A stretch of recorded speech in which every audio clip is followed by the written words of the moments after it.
Сами говорите, что весь южный курс будет сюда, поэтому каждый житель заинтересован об этом. Но вы вот говорите, почему мы не доверяем вам.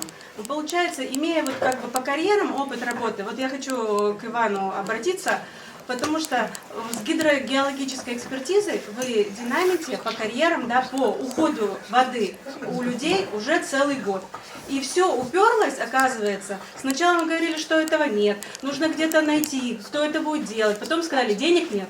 Здесь куча экспертиз, которые должны были пройти. А это опять будет упор в деньги, и кто это будет делать? А нас это как бы волнует, это составляющая как раз экологическая. Вот у меня вопрос, кто это будет делать, кто это будет заказывать? Вы сказали, что вы вкладываете. Да, и кто контролирует? А вы сказали, что вы в это сейчас вкладываться абсолютно не будете. Еще сразу второй вопрос. Ну, у меня сразу вопрос. Вы сказали, сортировка, и будет какой-то процент, который будет на переработку. Переработанные на переработку будут уходить из республики. Мы же за это будем, я понимаю, платить, потому что другие будут наш мусор перерабатывать. Почему сразу не закладывать, если это долгие обсуждения, что мусоросортировочный переработывающий комплекс? Да. И где вы опыты,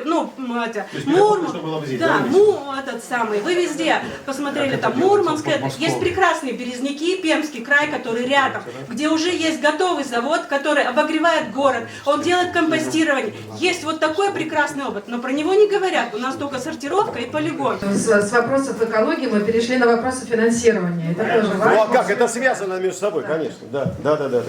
Тем не менее, то, что вот в комплексе мы всегда рассматриваем, кто будет делать специализированная организация, которая имеет лицензию. За чей счет?